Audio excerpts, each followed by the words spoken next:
Welcome to OTR Debate, our off-the-record podcast where three lawyers debate all things while managing to find out how it all comes back to the law.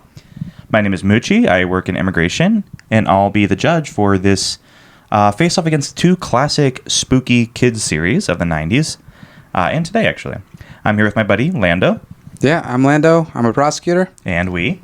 Hi, I'm Wee. I do contracts. And our debate today is Goosebumps versus Are You Afraid of the Dark? Right.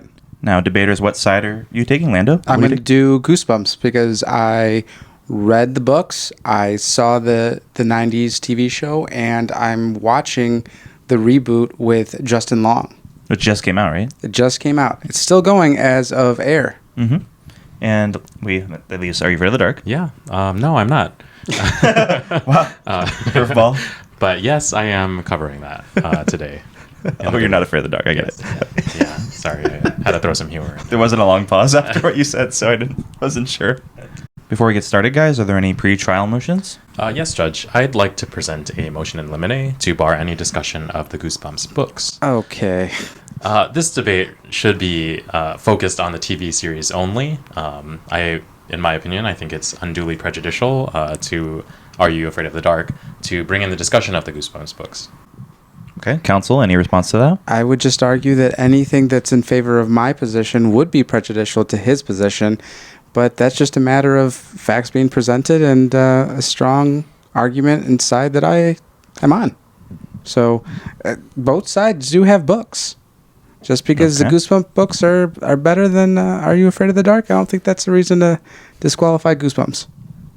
Okay. So, is that true that Are You Afraid of the Dark has books as well?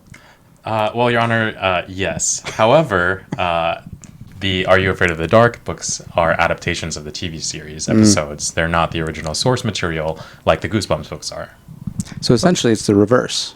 Yes, it is kind of the reverse, yeah. Okay. Yeah. Well, even so then, counsel, in weighing the potential prejudice against its probative value, I will allow discussion of the Goosebumps books. Of course, you feel free to bring in the Are You Afraid of the Dark books as well. But yes, you have the benefit on your end of Are You Afraid of the Dark being the original source of those stories as well. And Lando should feel free to drop on the writings of R.L. Stine in order to, depict his original source material. Right. Okay, with that out of the way, as always, the format will be opening statements, followed by my questions, and then a brief closing argument from each side, and ending with a verdict. So, are you guys ready? Yeah. I'm ready. And who wants to go first? I can go first.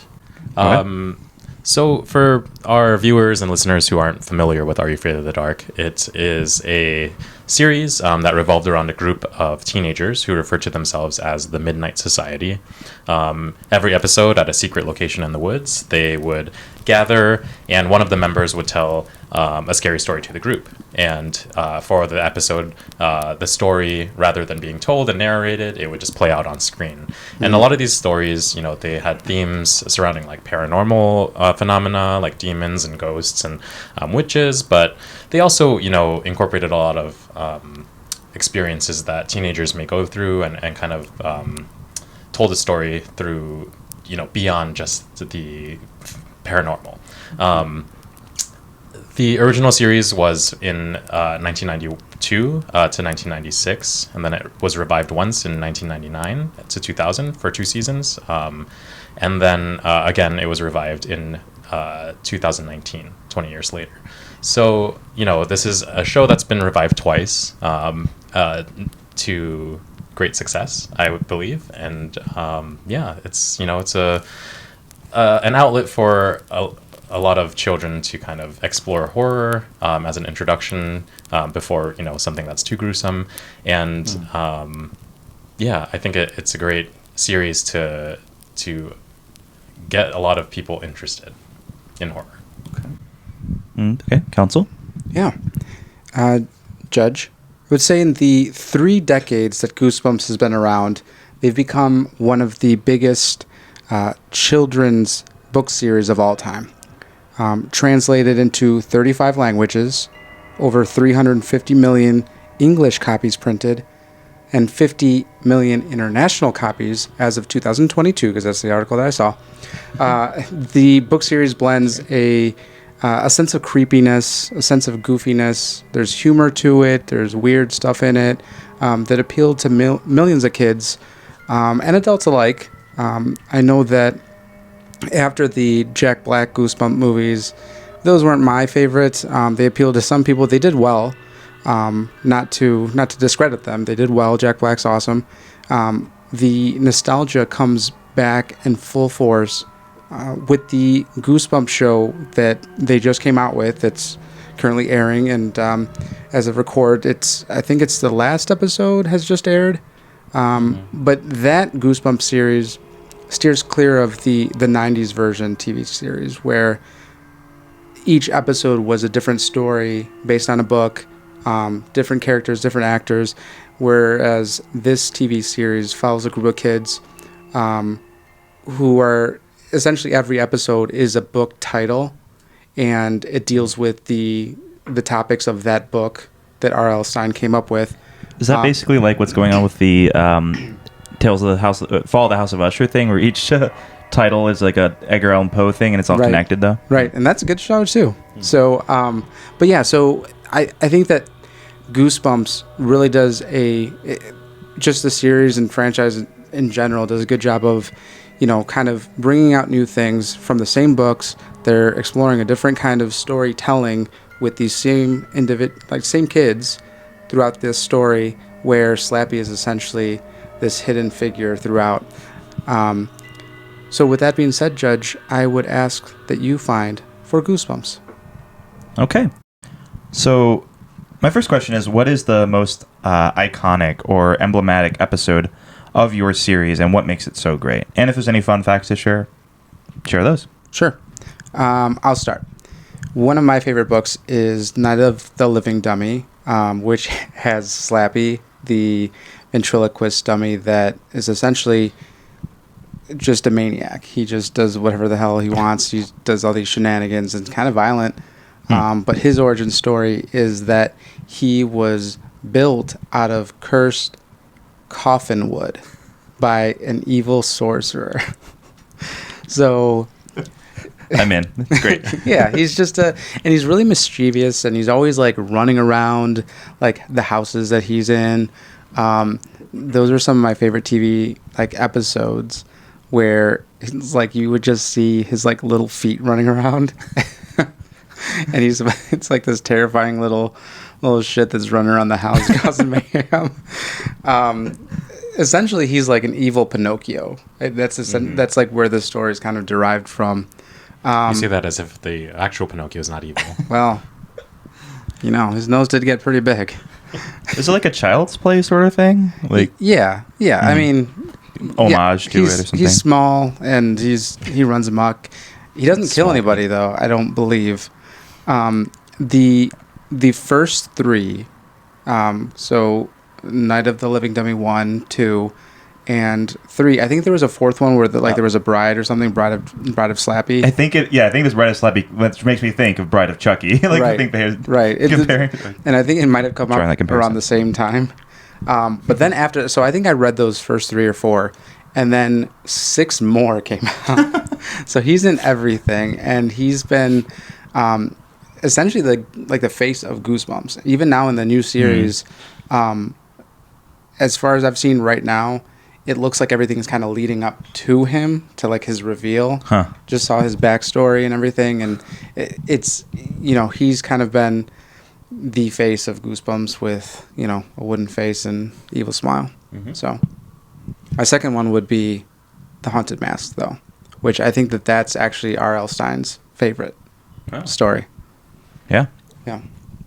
All right, and we? Yeah. So I'm going to talk about the highest rated episode of Are You Afraid of the Dark on IMDb, which is called The Tale of the Dream Girl, which is in season 3, episode 10. Came out in 1994. Just remember that. Okay, thanks. 1994. And yeah, so it's basically the story. Were you born that year? Like, is there significance to 1994? Just Kurt wait. Cobain died? So it's the story of a teenage boy named Johnny. He finds a ring in his locker at school, and he tells his sister Erica about it at home. And then they're in their room. They go to bed. The mom tells him goodnight, and Johnny says goodnight to his mom. She doesn't respond, and Erica just kind of blows him off as like, it's fine, mom's just going through a lot right now. So we all are. he goes to sleep. He has a dream. This girl appears in his dream. It's she's about to kiss him. We've all heard this story before. And just as she's about to kiss him, he hears sounds of the train on the railroad, and then he hears a girl screaming as well. So he wakes up, and he just tells his sister like about this dream. So he kind of thinks, he's just she is constantly on his mind. He goes to a bowling alley. He sees a girl that's looks kind of like the dream girl, tries to go up to her and talk to her. She's with her friends. She says, "Do you guys hear something?" And they all say, "No, they don't hear anything." So, he starts, keeps thinking about this girl. And a little obsessive. Yeah. She's in his dreams. And so at one point, I forgot to mention that he is wearing her ring. The ring that he found in his locker, he puts it on his little finger, his pinky, as some might say. So she reappears while he's awake, and it's at his diner, and he is dancing with her and everything like that, and then all of a sudden, it's time for her to go, and she wants to take him with her. But it's too late, so they disappear, and all of a sudden he's awake, and this diner is not there. His apple pie a la mode's not there. He's very confused. So then he's in a cemetery with his sister trying to find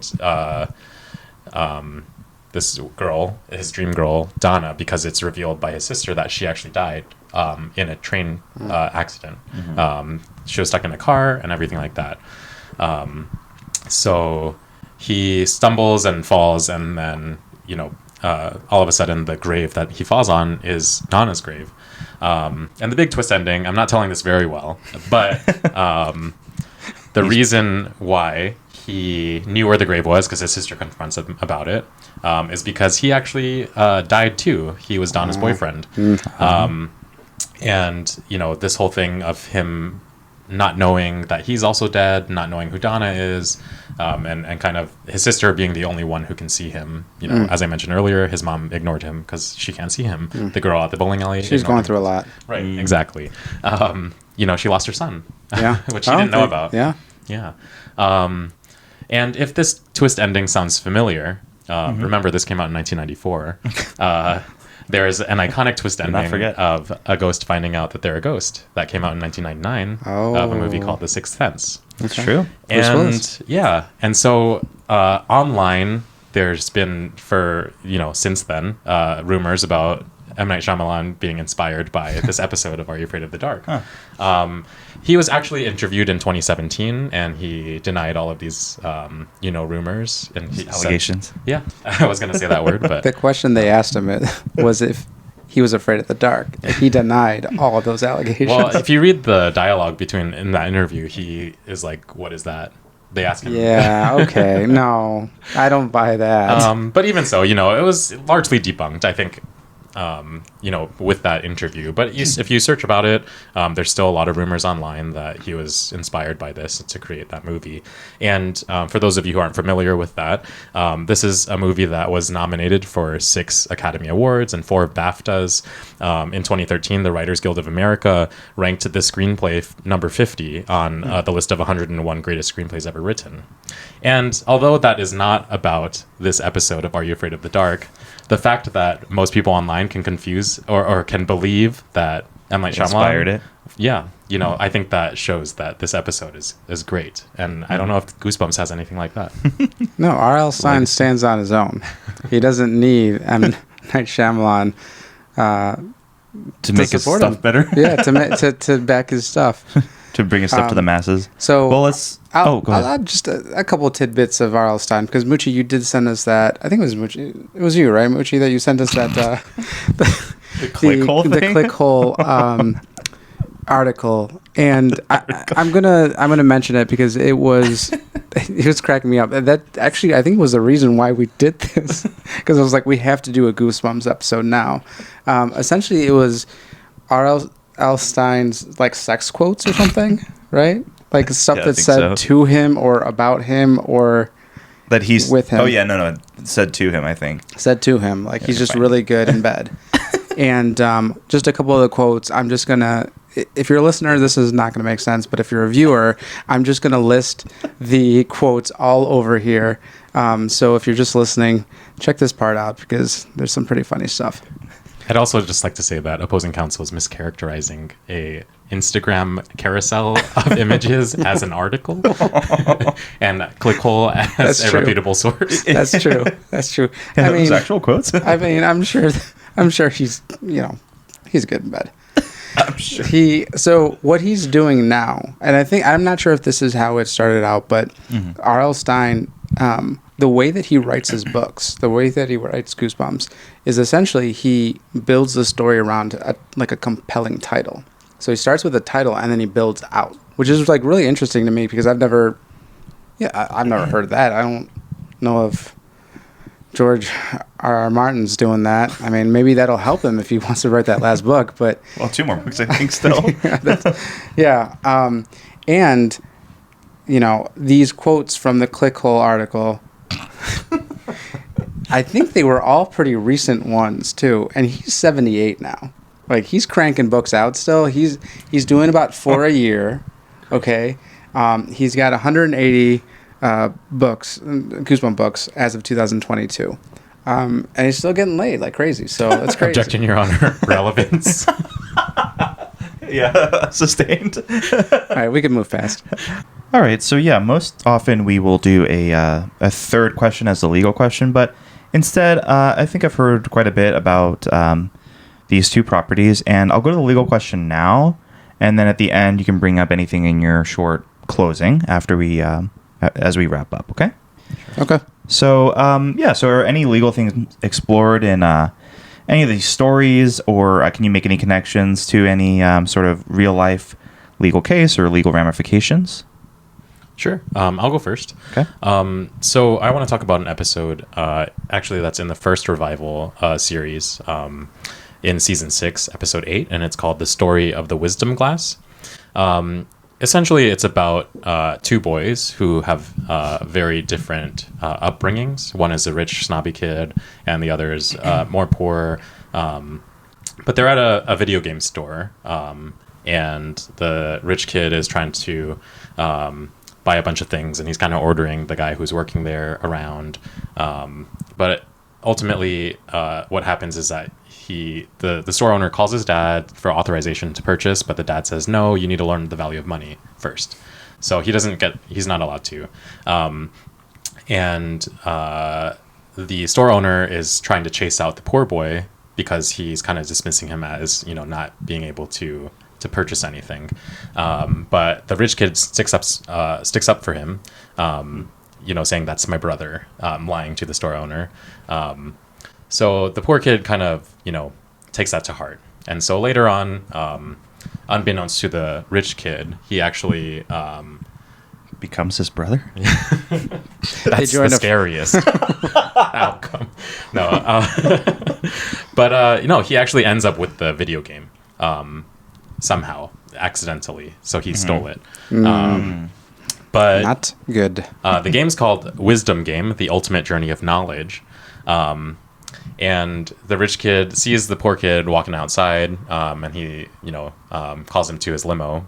And This kid's in a limo. yeah, he gives the boy the game because he discovers that he has it. He gives the poor boy the game as a gift. Okay. And he invites himself over to the poor kid's house, and they try to play this game. They put it in the computer. It's a CD-ROM.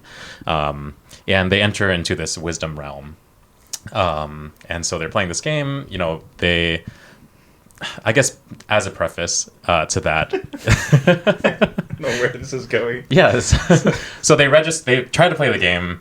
They register their names, and they find out that there's a tournament with a $10,000 prize. And so they get information about the tournament. They go drive to the location, and that's where they enter the realm. Excuse me, I misspoke earlier. Ultimately, what happens, there's a woman there who doesn't have eyes, and she's named the Keeper. She puts their names into the wisdom glass, and it's this crystal ball type of looking thing, and finds out that the boys are, they've been waiting for these boys, basically, and they're in trouble. So they get chased around and everything like that, and ultimately they get thrown in court in the wisdom realm, because they're accused of stealing wisdom. And so obviously the rich kid is denying that they stole it. He knows that he didn't purchase the game. The poor boy doesn't know that the game was not paid for. He just thought it was a gift from the rich kid.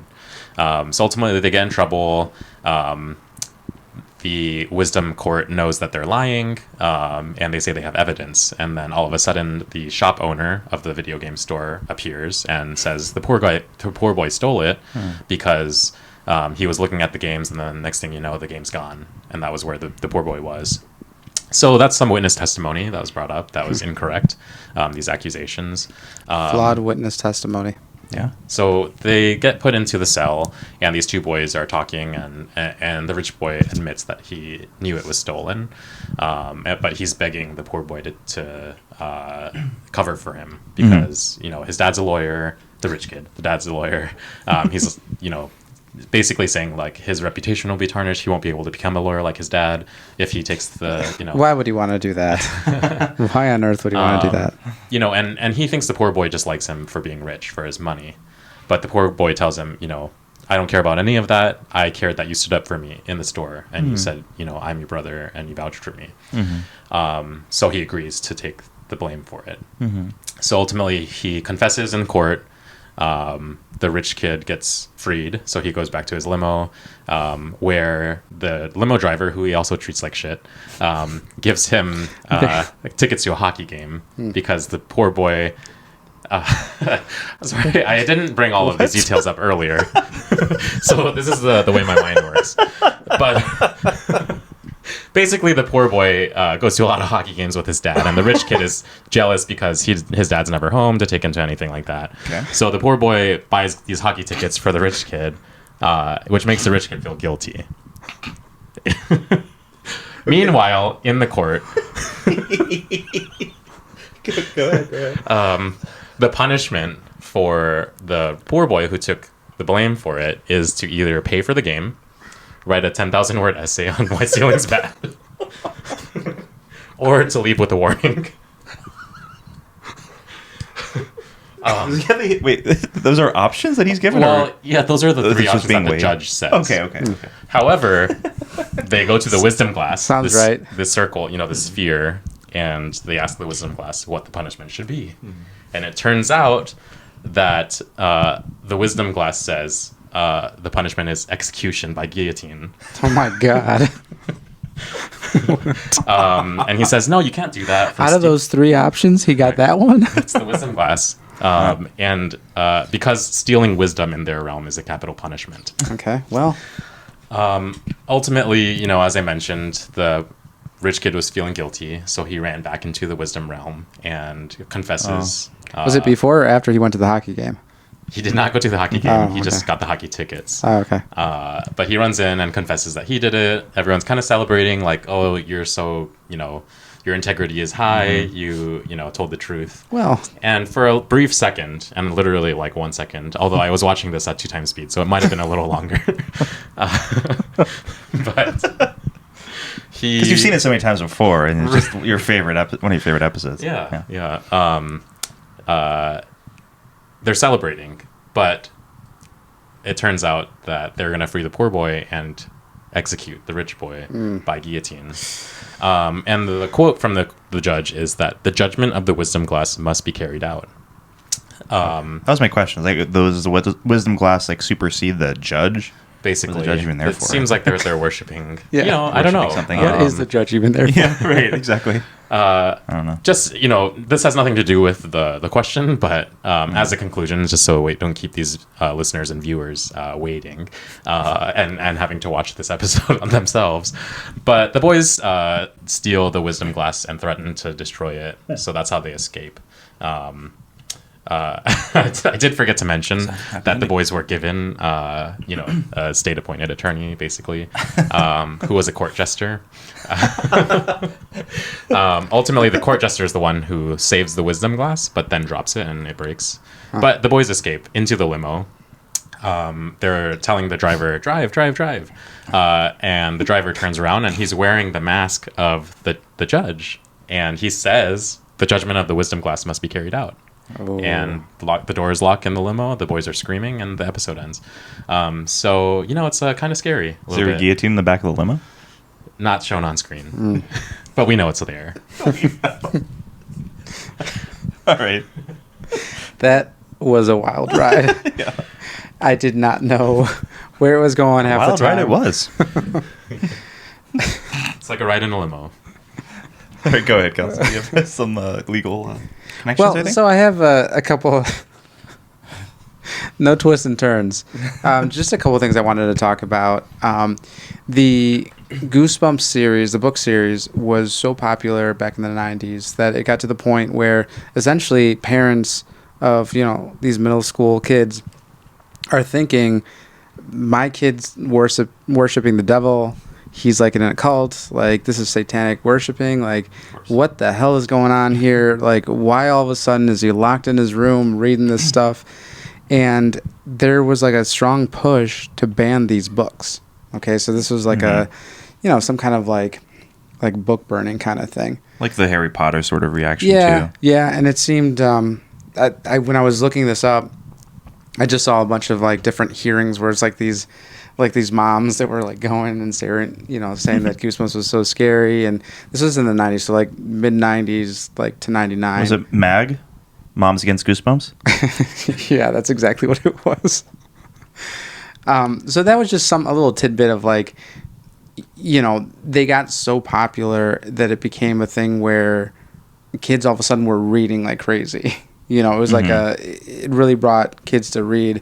And there was this one specific hearing where this mom was essentially talking about how her son was now reading these like satanic books, and they like kind of get a gotcha on her because they're like, they got her basically to concede that her kid wasn't reading shit beforehand. And like, not like, he would only read for like a book assignment or something, and that was all he was doing. And now he's like reading a lot, and now he's reading all these books. And so she, they got her to concede that, okay, well, now he's actually reading. It's like a gateway drug. Yeah. Well, yeah, that's one way to look at it. Detriment to society, reading. Man, back in the 90s, I was getting high on Goosebumps. That was, pretty similar for me. I think that did get me into reading at a young age, into probably from there to Harry Potter and other stuff. Yeah. I mean, that was definitely something that I was always looking forward to. Like the Scholastic's Books Fair, they had a. Wow, you're like that rich kid that I told in my story. I was not buying any of those books. So Goosebumps, like the Animorph series, I know Mucci, that I know. Are they marked up at like a premium? Super expensive? I mean, we just went to the library. Yeah, I guess I could have done that too. We did. I didn't go to any hockey games, but I went to the library. So that was just one thing I wanted to talk about. But the main thing I wanted to talk about in terms of the legal question here is that R.L. Stine has, because of the new series and because of it's kind of just gotten a revival with even when the Jack Black movies came up, it's been kind of back in the mainstream. And recently, R.L. Stine started talking about changes that were made to the books, like to his original books, like some of the most popular ones, in that lines were changed to, in some of the articles that I read are like to be more woke or more, What news articles are you reading? Well, I'll get to that. Lines like love tap that was used to describe Slappy, like basically knocking someone out, like a girl out. Crushes that schoolgirls had on a teacher that was taken out. This one was kind of funny for me. 6 chins that were used to describe an alien. Is that the teacher who was an alien or something like that? I think so. Yeah. They just make them like 6 feet tall now instead of like the 6 chins. Cheerful instead of a foot for each chin, huh? Yeah. Interesting. cheerful instead of plump, silly instead of crazy. Okay. And R.L. Stine initially tweeted about it. Mm-hmm. And he said, he had a quote, and he was later he was interviewed by Rolling Stones, and he told them that he was surprised when Rolling Stone, not the Rolling Stones. Interviewed by Mick Jagger and Keith Richards. So the magazine, the publication, not the band. He told them that he was surprised when he learned about the changes, but that it was a good thing because he didn't want to offend people. People are a lot more sensitive now and a lot more aware of things. And in those books, he doesn't want to offend anybody. He wants to be careful. He does mention that he doesn't want to be too careful, but basically he's telling them like, I don't want to offend anybody. It's good. It's a good thing, but I didn't know about these changes, right? So that's what he says. Yeah.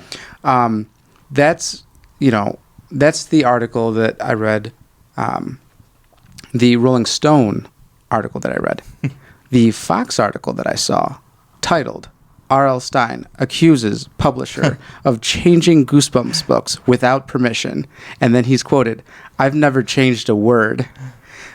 So it briefly mentions his initial Twitter quote, which was a response to someone saying you changed or whatever. Right. No, it was in response to Fox News and other places saying, R.L. Stine changed the Goosebumps books. He's being more woke. So he's responding in this tweet. He's responding to Fox and other stations, and he says in his tweet, the stories aren't true. I've never changed a word in Goosebumps. Any changes were never shown to me.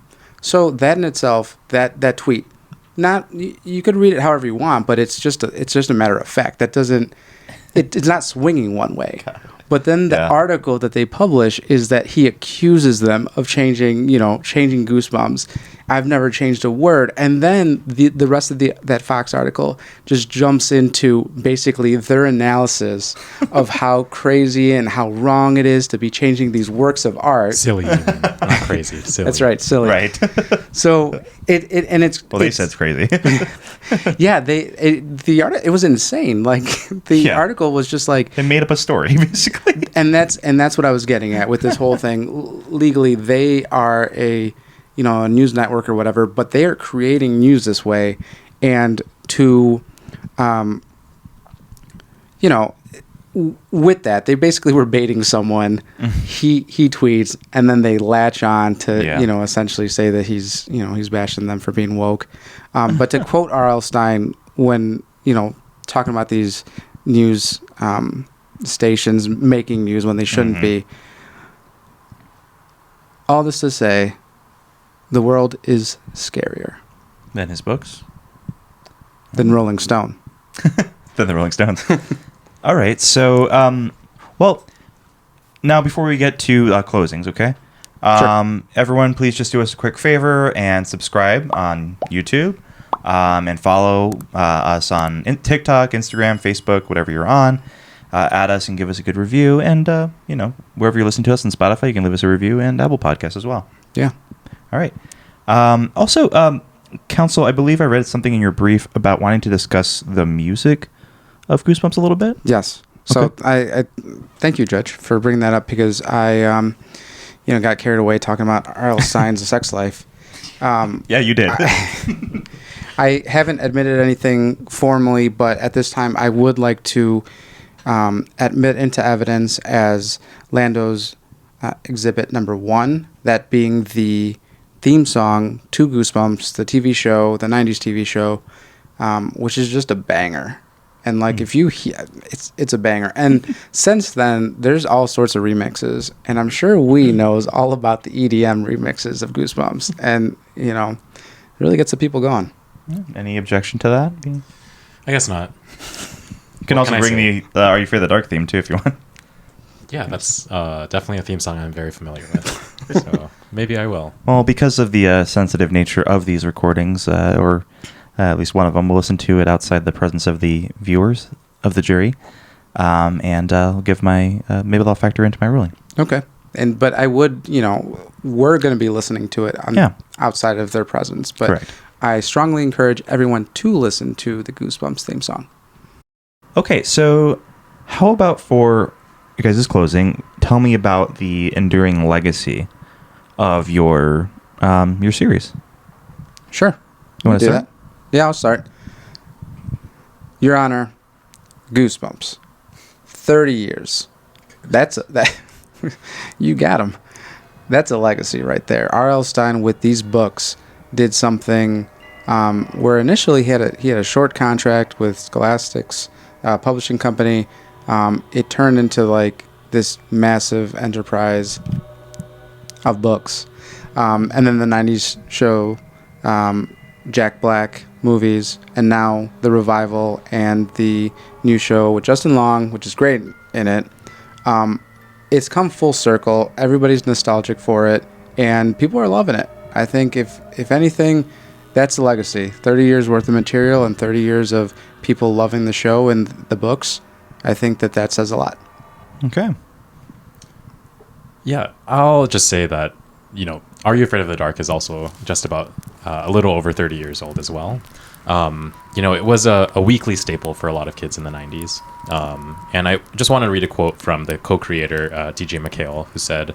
He's a DJ? That's his name. Oh, okay. D period, J Okay. period, yeah. I wanted stories about real kids who were facing challenges that had nothing to do with the supernatural situation they ended up in. But I'd like to believe that by depicting kids taking charge of difficult situations, it opened up kid viewers to the idea that they aren't powerless in their own lives.